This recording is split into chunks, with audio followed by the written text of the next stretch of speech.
আসসালামু আলাইকুম ভিউয়ার্স, বঙ্গভোজ কিচেনে তোমাদের জানাই স্বাগত।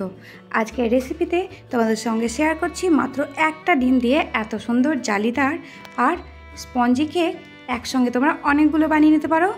তবে আমার এই ভিডিওটা দেখার আগে আমার চ্যানেলটাকে অবশ্যই লাইক, কমেন্ট, শেয়ার আর সাবস্ক্রাইব করতে ভুলো না। তবে চলো দেখে নিই।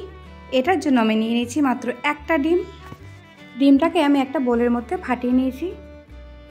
নেওয়ার পর এর হলুদ অংশটাকে আমি অন্য একটা বাটিতে তুলে নিচ্ছি। তুলে নেওয়ার পর আমি একটা বিটার দিয়ে এটাকে ভালো করে বিট করে নেব। কমপক্ষে এটা 10 মিনিট মতো বিট করতে হবে। আপনারা যারা এটা বাড়িতে নেই মেশিনটা, তারা বাড়িতে হ্যান্ড উইস্কার দিয়ে করলে একটু বেশি টাইম লেগে যাবে, 15 মিনিট মতো টাইম লেগে যাবে। এটা হয়ে গেছে। দেখুন, যখন একটু একটু ফেনার মতো হবে তখনই এর মধ্যে চিনি দিয়ে দিতে হবে। আমি এখানটায় 1 কাপ চিনির ব্যবহার করছি। তাতে দিয়ে দিয়েছি আমি 2টো এলাচ একসঙ্গে গুঁড়ো করে নিয়েছিলাম।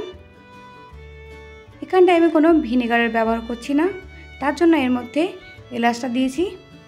এবার অল্প অল্প চিনি দিয়ে এটাকে ভালোভাবে বিট করে নিতে হবে। ডিমের জলের মতো অংশটা যতক্ষণ না সাদা হয়ে আসবে না, ততক্ষণ না এটাকে ভালো করে বিট করতে থাকতে হবে। চিনি দিয়ে ভালো করে আমি এটাকে বিট করে নিয়েছি। বিট করার পর দেখুন কত সুন্দর ফ্লাফি হয়ে গেছে। এখানে বুঝতে পারবেন দেখলেই কালারটা একদম পুরোপুরি হোয়াইট হয়ে গেছে। এবার এর মধ্যে দিয়ে দিলাম আমরা হলুদ পাটটা। এটাকেও ভালোভাবে আমি বিট করে নিয়েছি। এবার এর মধ্যে 1 পিঞ্চ মতো লবণ দিয়ে দিলাম। আর এখানটায় ফুড কালারের ব্যবহার করছি, তাই 1/2 চামচ মতো ফুড কালার দিয়ে দিচ্ছি। আপনারা চাইলে নাও দিতে পারেন এটা। এবার এর মধ্যে আমি দিয়ে দিলাম 1/2 কাপ মতো রিফাইন তেল। এখানটায় কিন্তু লক্ষ্য করবেন রিফাইন তেলটাই দেওয়ার চেষ্টা করবেন, যেটা সাদা তেল সেটাই। এখানটায় সরষের তেলের ব্যবহার করবেন না। দেখুন সবগুলোকে পুরোপুরি আমি মিক্স করে দিচ্ছি। কালারটা পুরোপুরি মিক্স হয়ে গেছে, একটু সাদা অংশ নেই, ভালোভাবে হয়ে গেছে। এবার এর মধ্যে দিয়ে দেবো আমি 1.5 কাপ মতো ময়দা। তাহলে এখানটায় 1.5 কাপ ময়দা, 1 কাপ মতো পেশাই করা চিনি, আর এখানটায় দিয়ে দিয়েছি আমি 1/2 কাপ মতো তেল। এটার মধ্যেই কেক হয়ে যাবে, আর কোনো ঝামেলা ঝঞ্ঝটের দরকার হবে না। এতে আমি দিয়ে দেবো এবার 1 চামচ মতো বেকিং পাউডার, আর 4 ভাগের 1 ভাগ দিয়ে দিচ্ছি এখানটায় বেকিং সোডা। এবার এগুলোকে ভালো করে মিক্স করে নিতে হবে। বেকিং পাউডার, বেকিং সোডা দুটোই যেমন একসঙ্গে মিক্স হয়ে যায়। এবার অল্প অল্প করে একটু একটু করে দুধ দিয়ে ভালো করে এটাকে মিক্স করে নিতে হবে। দুধটা দিলে কেকটা খুব সুন্দর হয়, নরম তুলতুলে আর স্পঞ্জি হবে।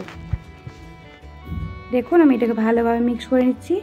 মিক্স করা হয়ে গেছে। এবার আমি যে কাপের মধ্যে এগুলোকে দেব, সেই কাপটাকে ভালো করে একটু ঘি দিয়ে মাখিয়ে নিলাম। তারপর এর মধ্যে 1 চামচ ময়দা দিয়ে দিয়েছি, দিয়ে পুরো গায়ে গায়ে লাগিয়ে দেবো, যাতে কেকটা ভালোভাবে ওই কাপ থেকে খুলে আসে। দেখুন দেওয়া হয়ে গেছে সবগুলোতে। এবার একটু একটু করে 2 চামচ মতো করে ব্যাটারগুলো দিয়ে দেবো। তার আগে আমি এর মধ্যে দিয়ে দিচ্ছি কিছু ড্রাই ফ্রুট। আপনারা চাইলে এটা স্কিপ করতেও পারেন, প্লেন বানাতেও পারেন, আর চাইলে পারে এর মধ্যে ড্রাই ফ্রুটও দিতে পারেন। আমি এখানটায় কাজু, কিশমিশ আর আমন্ড বাদাম একটু দিয়ে দিয়েছি। তারপর ব্যাটারটা 2 চামচ করে এই কাপগুলোর মধ্যে ভরে দেব।